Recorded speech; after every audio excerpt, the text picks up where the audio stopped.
سرکار نے جانے نہ دیا۔ الحمدللہ رب العالمین والصلاة والسلام علی سید المرسلین، اما بعد فاعوذ باللہ من الشیطان الرجیم، بسم اللہ الرحمن الرحیم۔ الصلاة والسلام علیک یا رسول اللہ وعلی آلک واصحابک یا حبیب اللہ۔ الصلاة والسلام علیک یا نبی اللہ وعلی آلک واصحابک یا نور اللہ۔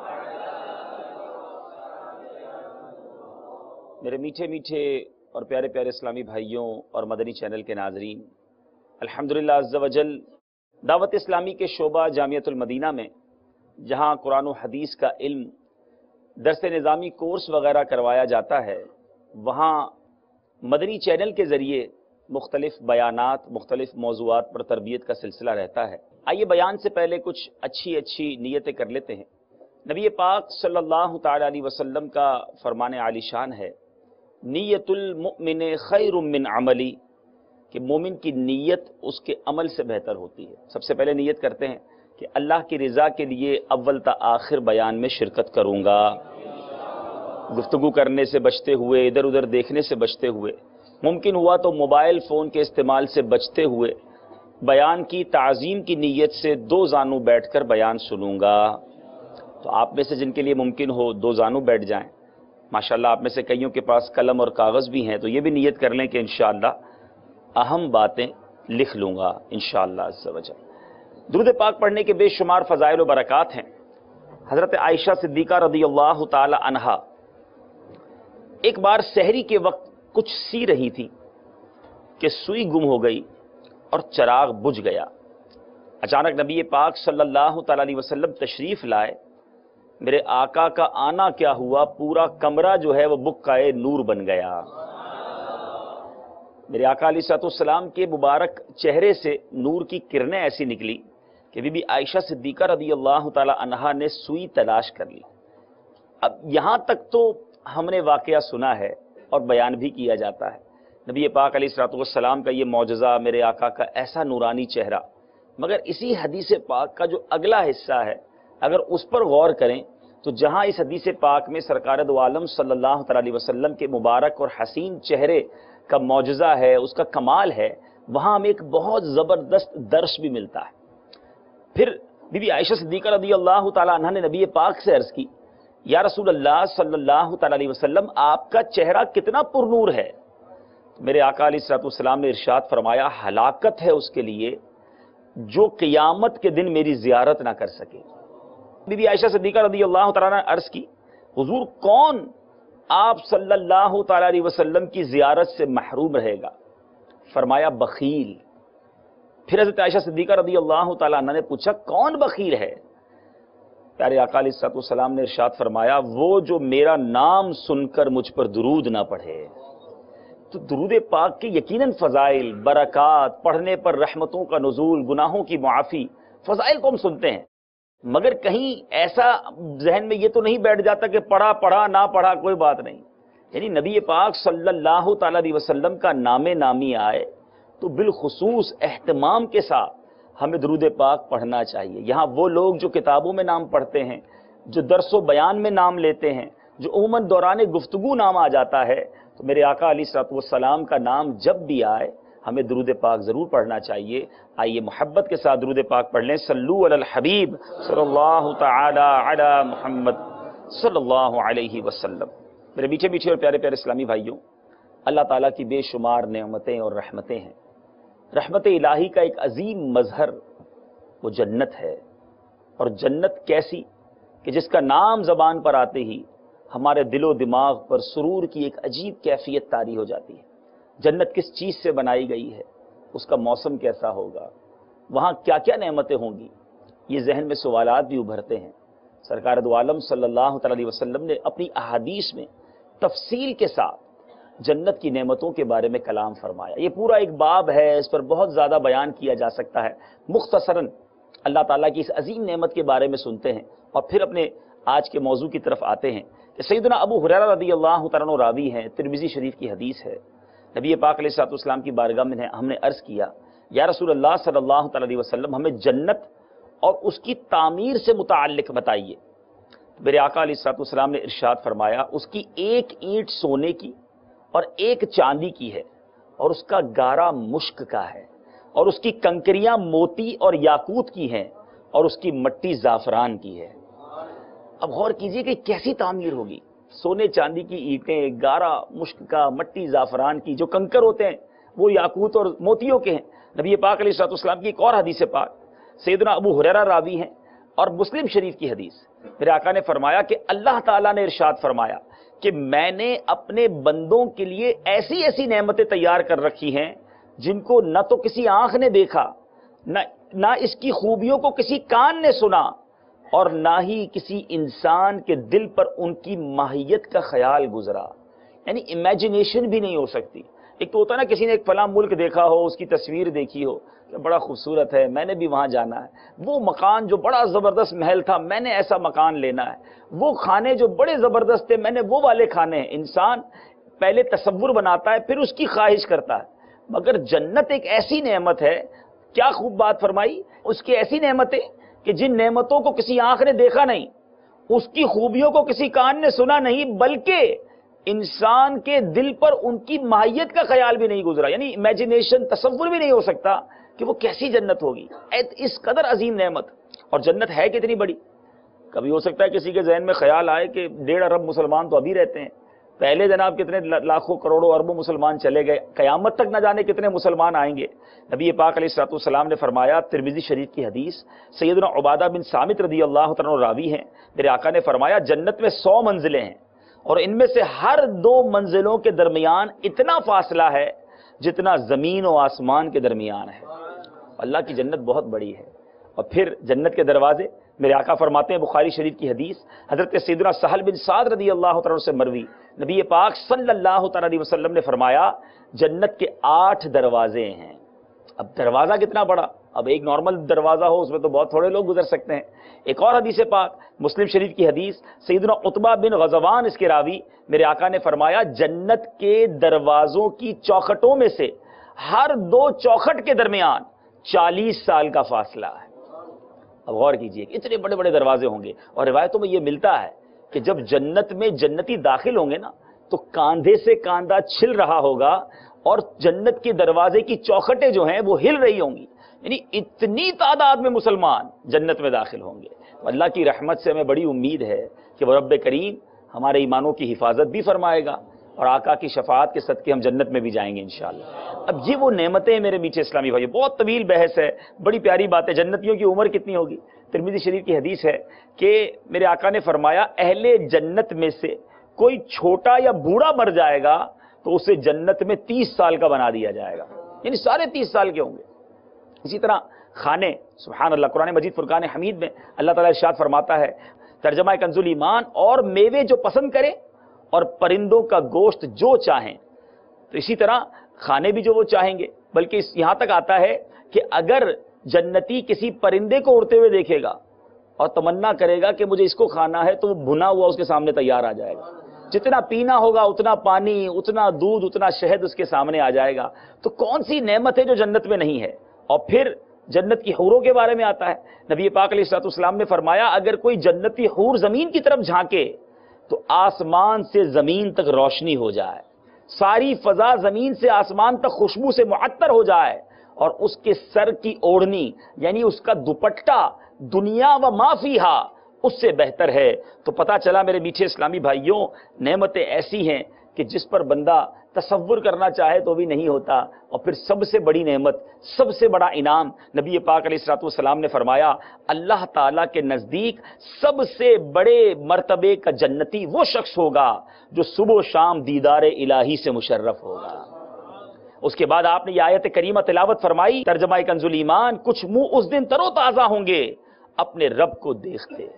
جنت کی نعمتوں پر تو کئی بیانات کیے جا سکتے ہیں، اور اس کا مطالعہ ہمیں کرتے رہنا چاہیے۔ بعض اوقات دنیا کی نعمتوں، دنیا کے جناب عیش و آشائش کو جب ہم دیکھتے ہیں، مثال کے طور پر کوئی غریب شخص ہوتا ہے اور جب امیر کسی امیر کا گھر دیکھتا ہے، اس کی گاڑی دیکھتا ہے، اس کی ٹھاٹ باٹ دیکھتا ہے، تو اس کے دل میں ہو سکتا ہے یہ خیال آتا ہو کہ میں تو پیچھے رہ گیا، یہ آگے بڑھ گیا، یہ دنیا میں اتنا نوازا گیا۔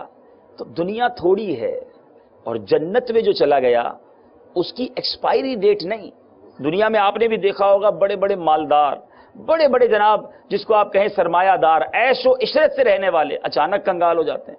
اچھا کنگال نہیں ہوتے، عیش میں ہی رہتے ہیں، مگر دنیا سے تو جانا ہی ہے۔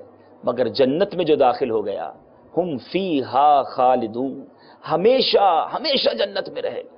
ہمیں تمنا کرنی ہے، ہم نے کوشش کرنی ہے، ہم نے ایسے کام کرنے ہیں کہ ہمیں آقا علیہ الصلوۃ والسلام کے صدقے جنت میں داخلہ مل جائے۔ اللہ تعالیٰ مجھے اور آپ کو، مدنی چینل کے ناظرین کو بلا حساب جنت میں داخلہ عطا فرمائے۔ اب جو حدیث پاک میں سنانے جا رہا ہوں بخاری شریف کی حدیث ہے، اور میرے آقا علیہ الصلوۃ والسلام نے دو چیزوں کی ضمانت طلب کی ہے، گارنٹی مانگی ہے۔ فرمایا جو ان دو چیزوں کی ضمانت دے دے میں اسے جنت کی ضمانت دیتا ہوں۔ گویا جنت میں جانے کی دو چابیاں ہیں۔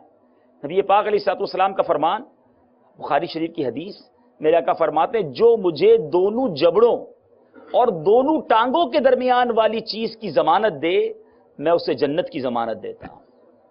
گارنٹی، آپ ذرا غور کریں، ضمانت دے رہے ہیں مگر ہمیں دو چیزوں کی ضمانت مانگی گئی ہے۔ اور امام حافظ شہاب الدین علیہ رحمہ فتح الباری شرح صحیح بخاری میں اس حدیث کے تحت لکھتے ہیں، دو جبڑوں کے درمیان والی چیز سے مراد زبان، اور ٹانگوں کے درمیان والی شے سے مراد شرمگاہ ہے۔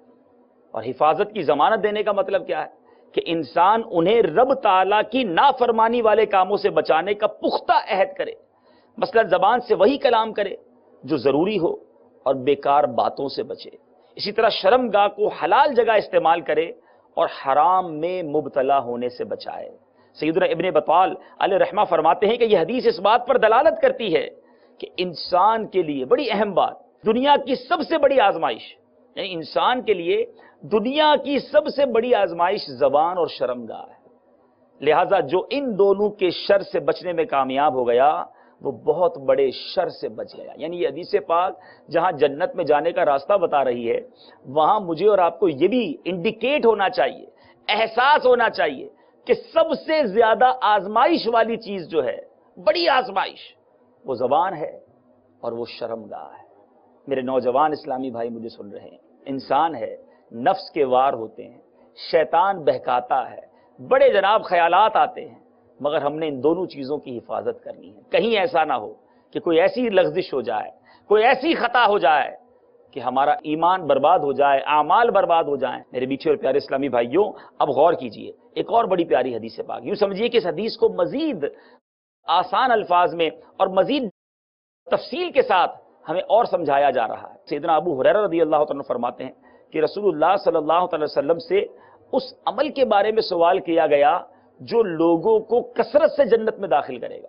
جنت کی نعمتیں سنی نا، داخل ہونا ہے نا، جانا ہے نا، کثرت سے جنت میں داخل کس وجہ سے ہوں گے؟ میرے طلبہ بیٹھے، نارملی امتحانات جب قریب آتے ہیں تو یہ بات ہوتی ہے کہ یار کثرت سے کون سے سوالات آتے ہیں۔ بعض اوقات وہ گیس پیپر والا معاملہ ہوتا ہے، جس کو دنیا میں کہیں کا ویزا لینا ہوتا ہے، وہ کسی ایجنٹ کے پاس جاتا ہے، پوچھتا ہے یار فلاں ملک کا ویزا لینا ہے تو کیا کیا چیزیں پوری کرنی ہوں گی؟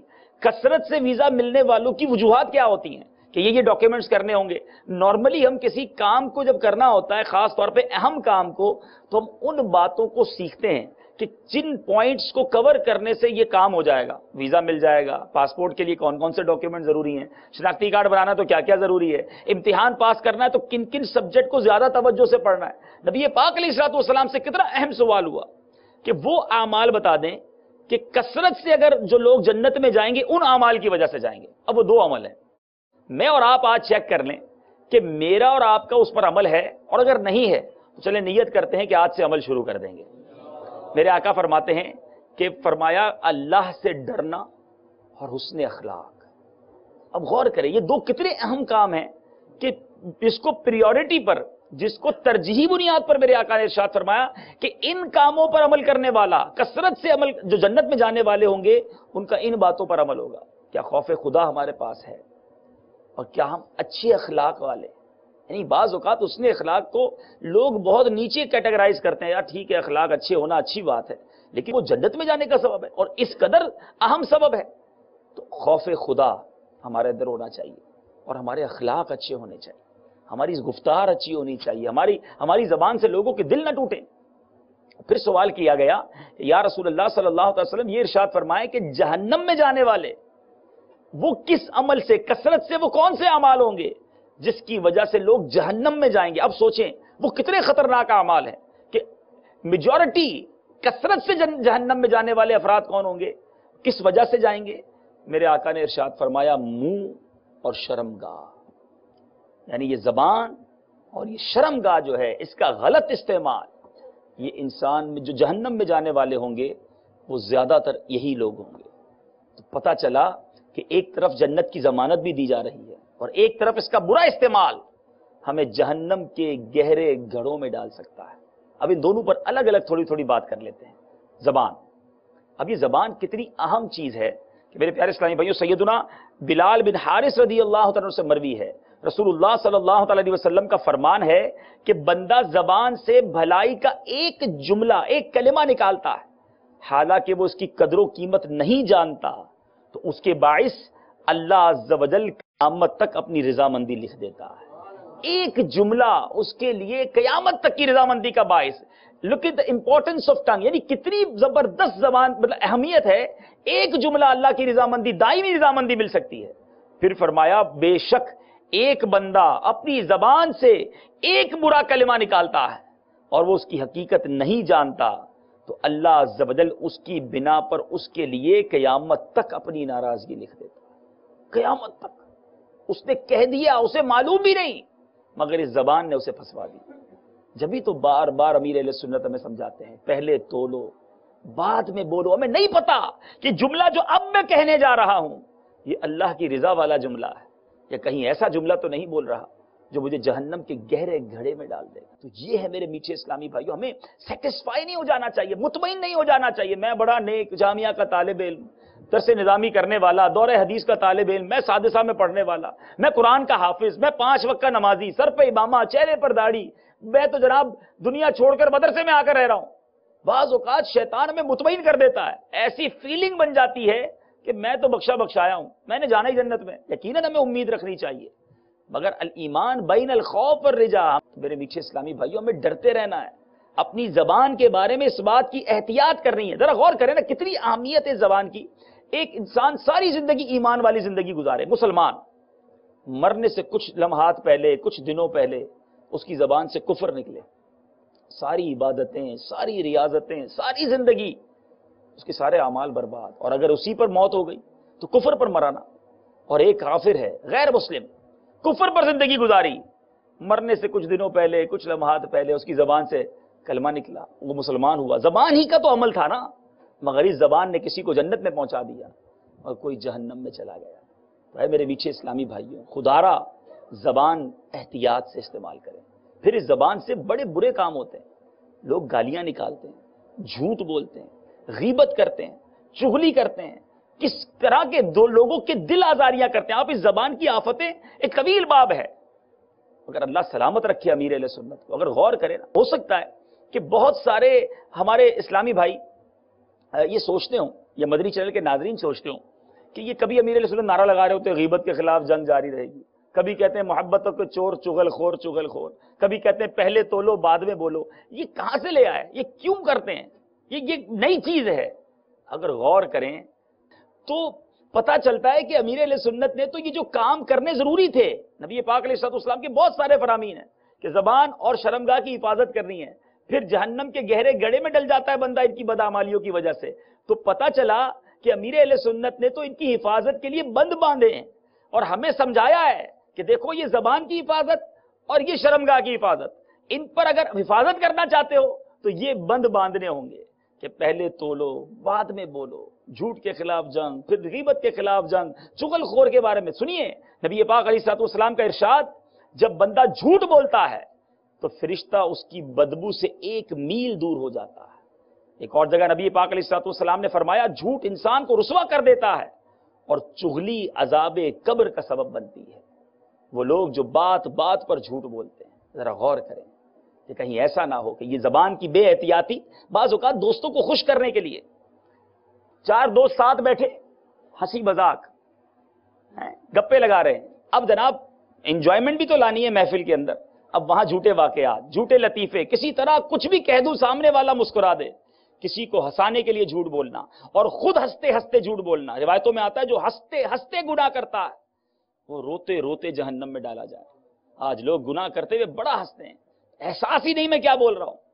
اسی طرح وہ لوگ جو چغل خوری کرتے ہیں، غیبت کرتے ہیں. سنیں حضرت سیدنا عثمان بن عفان رضی اللہ تعالیٰ روایت کرتے ہیں کہ نبی پاک علیہ الصلوۃ والسلام نے فرمایا غیبت اور چغلی ایمان کو اس طرح قطع کر دیتی ہے جیسے چرواہا درخت کو کاٹ دیتا ہے. یہ ایمان کاٹنے والی چیزیں ہیں. جو چغلی کرتے ہیں، جو غیبت کرتے ہیں، جو جھوٹ بولتے ہیں، گالی دینے والا. سنیے سیدنا ابن مسعود رضی اللہ عنہ سے مروی نبی پاک علیہ الصلوۃ والسلام نے فرمایا، مسلم شریف کی حدیث، مسلمان کو گالی دینا فسق ہے، گناہ ہے. ایک اور جگہ میرے آقا فرماتے ہیں مسلمان کو گالی دینا خود کو ہلاکت میں ڈالنے کے مترادف ہے. میرے وہ ناظرین جو مجھے سن رہے ہیں غور کیجئے، کچھ لوگوں کا تکیہ کلام گالی بن گیا، بات بات پر گالی، اور سمجھتے ہیں بڑا لوگ اس کو برا نہیں فیل کرتے. کس قدر برا عمل بتایا گیا. لیکن زبان ہے کہ چلتی ہے تو رکتی نہیں، سوچتے ہی نہیں ہم کیا بولی جا رہے ہیں. اے میرے میٹھے اسلامی بھائیوں، وہ غور کرے اسلامی بھائی اور مدنی چینل کے ناظرین جو فحش کلامی کرتے ہیں، جو بری باتیں کرتے ہیں، جو بے حیائی کا کلام کرتے ہیں. 4 نوجوان دوست کہیں ملے یا آپس میں بیٹھے، اب جناب باتیں شروع ہوئیں، تھوڑی دیر کے بعد ان باتوں کا رنگ ہی بدل گیا. ذرا سوچیں یہ فحش کلامی، یہ بے حیائی کی باتیں کہیں ہمیں برباد نہ کر دیں. شہنشاہ ابرار صلی اللہ تعالی علیہ وسلم کا فرمان عالی شان کہ 4 طرح کے جہنمی کھولتے پانی اور آگ کے درمیان بھاگتے پھرتے اور ویل و صبور یعنی ہلاکت مانگتے ہوں گے. ان میں ایک ایسا شخص بھی ہوگا جس کے منہ سے خون اور پیپ بہتے ہوں گے. جہنمی کہیں گے اس بدبخت کو کیا ہوا کہ ہماری تکلیف میں اضافہ کیے دیتا ہے. ذرا غور کرو کہ جہنمی کہیں گے کہ اس کی وجہ سے ہماری تکلیف میں اضافہ ہو رہا ہے، اس کو خود کتنی تکلیف ہو رہی ہوگی. تو جواب ملے گا یہ بد نصیب خبیث اور بری بات کی طرف متوجہ ہو کر لذت اٹھاتا تھا. غور کیجئے یہ جو بے حیائی کی باتیں کرتے ہیں، آپس میں بیٹھ کر ان باتوں سے لذت اٹھاتے ہیں، یہ تھوڑی دیر کی لذت ہے. کہیں ایسا نہ ہو کہ یہ لذت دائمی تکلیف میں مبتلا کر دے. پھر چارہ نہیں ہوگا، پھر موقع نہیں ہوگا معافی مانگنے کا. ہمیں آج سدھرنا ہوگا، ہمیں آج ٹھیک ہونا ہوگا، ہمیں آج اپنی زبان کے بارے میں سوچنا ہوگا. یہ طلبہ ہے نا، شیطان طلبہ کو کس طرح بہکاتا ہے. اب استاد صاحب پڑھا کر گئے تو استاد صاحب جیسے ہی کھڑے ہو کر گئے، کچھ طلبہ جناب استاد صاحب کے بارے میں بات کریں گے، کچھ ناظم صاحب کے بارے میں بات کریں گے، کچھ کسی طالب علم کے بارے میں بات کریں گے، دیکھا اس کو تو سبق یاد نہیں تھا. اب کہیں غیبت ہو رہی ہے، کہیں کسی کی دل آزاری ہو رہی ہے، کہیں کسی کے انداز تکلم پہ ہنس دیا، اس بیچارے کا دل ٹوٹ گیا، کہیں کسی کی جناب زبان کے اندر لکنت ہے اس پر ہنس دیا. یہ نہ کیا کریں. ہمیں نہیں پتا کہ میرا یہ جملہ کہیں مجھے برباد نہ کر دے، میری زبان سے کیوں تکلیف پہنچے. کب سے یہ حدیث سن رہے ہیں؟ بچپن سے سن رہے ہیں کہ مسلمان وہ ہے جس کے ہاتھ اور زبان سے حدیث پاک کا خلاصہ ہے نا، دوسرا مسلمان محفوظ رہے. کیا محفوظ ہیں ہمارے بھائی، ہمارے گھر والے، ہمارے رشتہ دار ہم سے محفوظ ہیں؟ کہ کہیں ہمارا ہاتھ ظلم کر رہا ہے، کہیں ہماری زبان دل کاٹ رہی ہے. یاد رکھو ہاتھ کا زخم، تلوار کا زخم یہ تو مندمل ہو جائے گا، جڑ جائے گا، مگر زبان جو زخم لگاتی ہے نا وہ مدتوں ہو جاتے ہیں، وہ دل ٹوٹ جاتا ہے، وہ دل میں رہتی ہے، بات نہیں نکلتی. تو خدا را اپنی زبان کو احتیاط سے استعمال کرے. ہر کوئی بتانے نہیں آئے گا کہ آپ کی وجہ سے میرا دل ٹوٹا ہے، آپ نے فلاں دن مجھے جناب ذلیل کیا تھا، آپ کا وہ انداز مجھے اچھا نہیں لگا. ہمیں نہیں پتا، لیکن کیا معلوم میری زبان کتنا نقصان کرتی چلی جا رہی. اس کو بولنے سے پہلے، کوئی بھی جملہ ادا کرنے سے پہلے کاش میری بھی اور آپ کی عادت بن جائے کہ ہم پہلے تولیں کہ میں بولنے کیا جا رہا ہوں. امیر اہل سنت نے کتنے پیارے طریقے سے ہمیں کفل مدینہ عطا فرمایا. دعوت اسلامی کے مدنی ماحول کے قربان یہ احادیث پڑھتے ہیں تو شکر کے جذبات میں سر جھک جاتا ہے کہ اللہ سلامت رکھے امیر اہل سنت کو، کہ کس قدر اہمیت ہے احادیث میں. قرآن و احادیث میں بتایا گیا کہ زبان برباد کر دے گی اگر صحیح استعمال نہیں کرو گے. امیر اہل سنت نے کفل مدینہ عطا فرمایا. لکھ کر گفتگو کی عادت اپنائی جائے. روزانہ آپ نے کتنی بار لکھ کر گفتگو کی، اشارے سے گفتگو کی جائے. یہ انداز کیوں بتائے گئے؟ کہ تاکہ بندہ بولنے سے پہلے سوچے میں بول کیا رہا ہوں. اگر لکھ کر بولے گا، بات کرے گا تو احساس ہوگا میں نے کیا لکھا ہے. غور کیا کریں کہ اب تک میں نے جو بولا ہے وہ فرشتوں نے لکھا ہے، اور اگر قیامت کے دن مجھے وہ سب پڑھ کر سنانا پڑا، جو اکیلے کمرے میں بولا ہے، جو کسی سے فون پر بات کرتے ہوئے بولا ہے، جو دو دوستوں نے کمرہ بند کر کے بات کی ہے، اگر وہ سب کچھ مجھے سب کے سامنے قیامت کا دن ایک میدان عام ہوگا، دربار عام ہوگا، اور وہاں میرے آقا علیہ الصلوۃ والسلام بھی ہوں گے، انبیاء بھی ہوں گے، صحابہ بھی ہوں گے، ہمارے غوث پاک بھی ہوں گے، ہمارے والدین بھی ہوں گے، اور اگر وہاں کہا گیا کہ اعمال نامہ پڑھ کر سناؤ، تو وہ بے شرمیاں، وہ بے حیائیاں، وہ دل آزاریاں غور کرو کیسے پڑھیں گے؟ خدا را سوچئے کہ جو میں بعد میں نہیں پڑھ سکتا، میں چاہتا ہوں یہاں کوئی اور نہ سنے، وہ بات میں زبان سے کرتا کیوں ہوں؟ کیونکہ فرشتے تو سن رہے ہیں، وہ لکھ رہے ہیں۔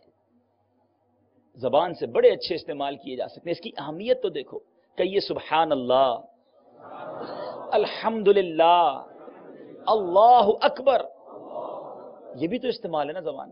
روایتوں میں آتا ہے جو ایک بار سبحان اللہ کہے اس کے لیے جنت میں درخت لگا دیا جاتا ہے۔ ذرا سوچیں، ہم ساری زندگی محنت کریں نا، وہ نہیں کما سکتے جو ہم زبان سے چند منٹوں میں کما سکتے ہیں۔ جنت میں درخت کتنے کا ملے گا؟ کوئی کاسٹ نہیں ہے، مگر زبان کا عمل ہمیں جنت میں درخت عطا فرما سکتا ہے۔ درود پاک پڑھی جائیں، روایتوں میں آتا ہے بندہ درود پڑھتا رہتا ہے، رحمتوں کا نزول ہوتا رہتا ہے، یعنی جو چاہتا ہے وہ بارش رحمت میں نہاتا رہوں، درود پڑھتا رہے۔ کتنا پیارا استعمال ہے تلاوت قرآن، سبحان اللہ۔ نبی پاک علیہ الصلوۃ والسلام فرماتے قرآن پڑھا کرو، کیونکہ یہ قیامت کے دن اپنے پڑھنے والوں کی شفاعت کرے گا۔ قرآن پاک کا ایک ایک حرف پڑھتا جائے، نیکیاں لوٹتا جائے، رحمتوں کا نزول ہوتا جائے، یہ بھی تو زبان کا استعمال ہے نا۔ فارغ وقت میں میری زبان ذکر سے تر رہے، درود سے تر رہے، نبی پاک کی مدح سرائی کرتی رہے، قرآن پاک کی تلاوت ہوتی رہے۔ اگر بولنا ہی ہے دعوت اسلامی کے مدنی ماحول میں، مجھے آپ کو درس و بیان کا موقع ملتا ہے، انفرادی کوشش، نیکی کی دعوت کا موقع ملتا ہے، کتنا پیارا استعمال ہے یہ زبان کا۔ تو اے کاش ہم زبان کے برے استعمال سے بچ کر اچھے استعمال کرنے والے بن جائیں، زبان کی لغزشوں سے اپنے آپ کو بچانے میں کامیاب ہو جائیں۔ اب آئیے دوسری بات، شرمگاہ کی حفاظت۔ میرے میٹھے اور پیارے اسلامی بھائیوں، اس میں بھی بڑا برا حال ہے۔ اللہ تعالیٰ مجھے اور آپ کو شیطان کے واروں سے محفوظ فرمائے۔ اب جو شرمگاہ کی حفاظت ہے، اس کے بارے میں نبی پاک علیہ الصلوۃ والسلام کا فرمان بھی آپ کو پیش کروں گا۔ میرے آقا علیہ الصلوۃ والسلام فرماتے ہیں کہ اے قریش کے جوانوں، اپنی شرمگاہوں کی حفاظت کرو، بدکاری مت کرو، جس نے اپنی شرمگاہ کی حفاظت کی اس کے لیے جنت ہے۔ نبی پاک علیہ الصلوۃ والسلام نے ایک اور جگہ ارشاد فرمایا، عورت جب پانچوں نمازیں ادا کرے، اپنی شرمگاہ کی حفاظت کرے اور اپنے شوہر کی اطاعت کرے تو جنت کے جس دروازے سے چاہے داخل ہو جائے۔ نوجوانوں کو بھی سمجھایا، عورتوں کو بھی سمجھایا۔ میرے آقا علیہ الصلوۃ والسلام کے چاہنے والوں سنو، یہ کس قدر برا فعل ہے، اور اس میں صرف بدکاری جس کو بڑا فعل کہا جاتا ہے، یقیناً بے شک بہت برا فعل ہے، مگر آنکھوں کو بھی بچانا ہے، اعضاء کو بھی بچانا ہے، زبان کو بھی بچانا ہے۔ الکبائر میں ہے جس نے کسی ایسی عورت کو شہوت کے ساتھ چھوا جو اس کے لیے حلال نہ تھی، تو وہ قیامت کے دن اس حال میں آئے گا کہ اس کا ہاتھ اس کی گردن کے ساتھ بندھا ہوگا، اور اگر اس نے اس عورت کا بوسہ لیا ہوگا تو اس کے ہونٹوں کو آگ کی کینچیوں سے کاٹا جائے گا، اور اگر اس کے ساتھ بدکاری کی ہوگی تو اس کی ران بروز قیامت اس کے خلاف گواہی دے گی اور کہے گی میں حرام کام کے لیے سوار ہوئی تھی۔ یہ سن کر اس شخص کی جانب اللہ عز و جل نگاہ غضب سے دیکھے گا تو اس کے چہرے کا گوشت جھڑ جائے گا۔ یہ شخص بدکاری کا انکار کرتے ہوئے کہے گا میں نے بدکاری نہیں کی، مگر اس کی زبان اس کے خلاف گواہی دے گی میں نے اس کے ساتھ کلام کیا تھا جو حلال نہ تھی۔ اے نامحرم عورتوں سے بات کرنے والوں، اے ان سے دوستیاں لگانے والوں، مدنی چینل کے ناظرین غور سے سنیں کہ آج موبائل فون نے، انٹرنیٹ نے جو ہمارا حال کر دیا ہے، آج نوجوان لڑکے لڑکیاں کن برے کاموں میں مصروف ہے۔ سنو، زبان کہے گی میں نے اس کے ساتھ کلام کیا تھا جو حلال نہ تھی، اس کے ہاتھ کہیں گے ہم حرام کے لیے بڑے تھے، اس کی آنکھیں کہیں گی ہم نے حرام کو دیکھا تھا، اس کے پیر کہیں گے ہم حرام کی جانب چلے تھے، اس کی شرمگاہ کہے گی میں نے بدکاری کی تھی۔ اعمال لکھنے والے فرشتوں میں سے ایک کہے گا میں نے سنا تھا، دوسرا کہے گا میں نے لکھا تھا۔ اللہ تعالیٰ فرمائے گا میں اس کے کام پر مطلع تھا اور میں نے اس کا پردہ رکھا تھا۔ پھر فرمائے گا اے میرے فرشتوں اسے پکڑ لو اور میرا عذاب اس سے چکھاؤ، بے شک اس پر میرا عذاب شدید ہوتا ہے جو مجھ سے شرم و حیا میں کمی کرتا ہے۔ اے لوگوں کی شرم سے برائی چھوڑنے والوں، اے اندھیرے کمروں میں بند کمرے کر کر کے گناہ کرنے والوں، رب سے شرم کیوں نہیں آتی؟ یہ خیال کیوں نہیں آتا کہ میرا رب مجھے دیکھ رہا ہے؟ سنو میرے رب کیا ارشاد فرمائے گا، میرے فرشتوں اسے پکڑ لو اور میرا عذاب اسے چکھاؤ، بے شک اس پر میرا عذاب شدید ہوتا ہے جو مجھ سے شرم و حیا میں کمی کرتا ہے۔ ارے ہم نے تو جنت میں جانا ہے، ابھی تو جنت کی نعمتیں سنی ہے، کن چکروں میں پڑ گئے؟ یہ کہاں زبانوں کی اور آنکھوں کی اور اعضاء کی بے احتیاطیوں میں پڑ گئے؟ یہ نفس و شیطان کے واروں میں نہ آنا میرے اسلامی بھائیوں، کہیں ایسا نہ ہو سارا سفر بیکار ہو جائے۔ میں جامعہ میں پڑھنے والا، میں درس نظامی کرنے والا، میں دعوت اسلامی کا مبلغ، میں سر پر امامہ سجانے والا، میں چہرے پر داڑھی سجانے والا، میں 5 وقت نماز پڑھنے والا، مگر میری زبان کہیں مجھے مروا نہ دے، میری بے حیائیاں کہیں مجھے پھنسوا نہ دیں، کہیں مجھے جہنم کا ایندھن نہ بنا دیا جائے۔ سنو سنو، حضرت سیدنا ابو سعید خدری رضی اللہ تعالیٰ عنہ فرماتے ہیں ان قریب اس امت پر ایک ایسا گروہ ہوگا جو لوتیا کہلائے گا۔ یہ 3 قسم کے ہوں گے، جو نمبر 1 جو امردوں کی صورتیں دیکھیں گے اور ان سے بات چیت کریں گے، نمبر 2 جو ان سے ہاتھ ملائیں گے اور گلے بھی ملیں گے، اور نمبر 3 جو ان سے بد فعلی کریں گے۔ ان سبھی پر اللہ عز و جل کی لعنت ہے، مگر جو توبہ کر لیں گے تو اللہ تعالیٰ ان کی توبہ کو قبول فرما لے گا اور وہ لعنت سے بچتے رہیں گے۔ اے میرے میٹھے اسلامی بھائیو، آپ نوجوانوں کے درمیان رہتے ہیں، آپ طلباء کے درمیان رہتے ہیں، شیطان نے کہیں نہیں چھوڑنا، وہ ملعون یہ چاہتا ہے ہم برباد ہو جائیں۔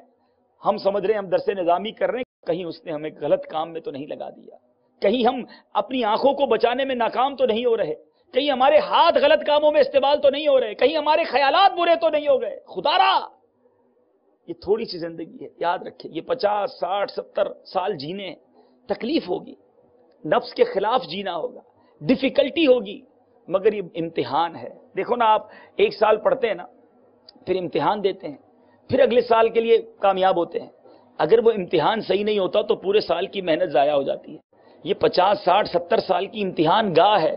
کوئی بات نہیں، کپڑے اچھے نہیں ہیں، مہنگے کپڑے میں نہیں پہن سکتا، اچھا کھانا نہیں کھا سکتا، بڑے گھر میں نہیں رہ سکتا، میرے پاس جناب دنیا کا ٹھاٹ باٹ نہیں، کوئی بات نہیں، دنیا مومن کے لیے قید خانہ میرے آقا نے ارشاد فرمایا ہے۔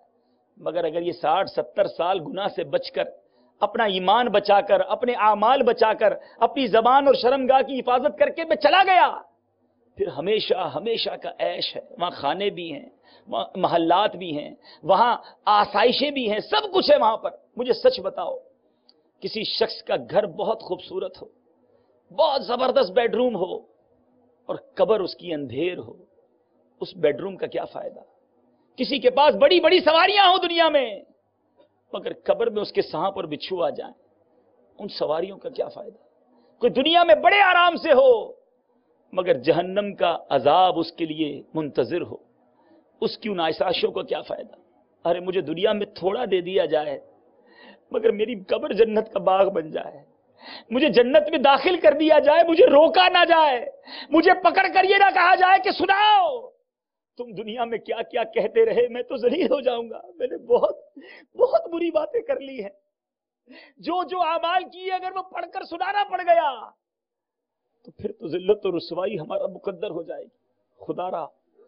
خدا را اس دنیا کو آخری ٹھکانہ نہ سمجھیں، تھوڑا سا کنٹرول کر کے زندگی گزارنی ہوگی، نفس اور شیطان کے بہکاوے میں نہیں آنا، ورنہ کہیں ایسا نہ ہو کہ ایک لمحے کی غلطی مجھے اللہ کی بارگاہ سے دور کر دے، جہنم میرا ٹھکانہ بن جائے۔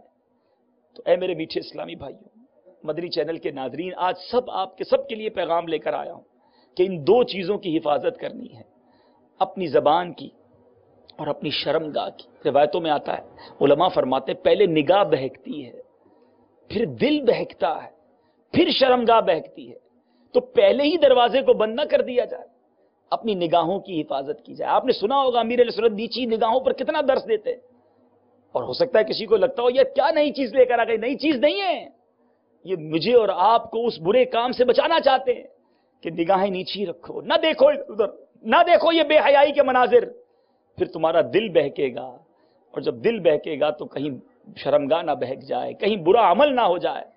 اور میرے میٹھے اسلامی بھائیوں، روایتوں میں یہ بھی آتا ہے آنکھوں کی بدکاری دیکھنا ہے، ہاتھوں کی بدکاری پکڑنا ہے. سوچئے کہ کہیں بندہ کہتا ہے میں برا فعل نہیں کرتا مگر آنکھیں بچا پاتے ہو، کیا ان ہاتھوں کا غلط استعمال تو نہیں ہو رہا؟ مدنی چینل کے ناظرین سن رہے ہیں، خدا را حفاظت کیجئے اپنی، ان گناہوں سے بچیے اور اپنے بچوں کو بھی بچائیے، اپنے نوجوان بچوں کو بچائیے. اور یہ سب کیسے ممکن ہوگا؟ اب آتے ہیں پھر انہی امیر اہل سنت کی تحریکوں کی طرف. ہمارے نعروں کو ریپیٹ کریں تو آپ کو سمجھ آ جائے گا کہ باپا نے کس خوبصورت انداز میں ہمیں بچانے کی کوشش کی ہے. غیبت کے خلاف جنگ، جھوٹ کے خلاف جنگ، پہلے تولو، پہلے تولو، شیطان کے خلاف جنگ، اکثر نظریں، حیا سے نظریں، کفل مدینہ، انشاءاللہ. اب بتائیے یہ ہم پر احسان نہیں؟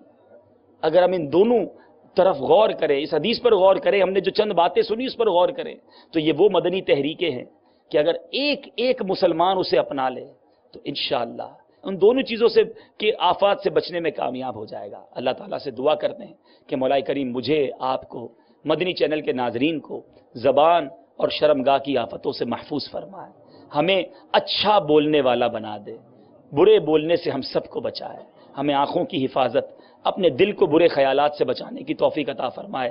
امیر اہل سنت کے مدنی مذاکروں میں شرکت کی دعوت دیتا ہوں کہ باپا امیر اہل سنت کا انداز ہی یہی ہے کہ ہمیں بار بار فکر آخرت دلائی جاتی ہے. اللہ تعالی ہم سب کو نیک اجتماعات میں شریک ہونے کی توفیق عطا فرمائے.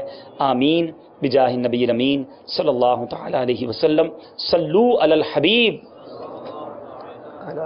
میرے اعمال کا بدلہ تو جہنم ہی تھا،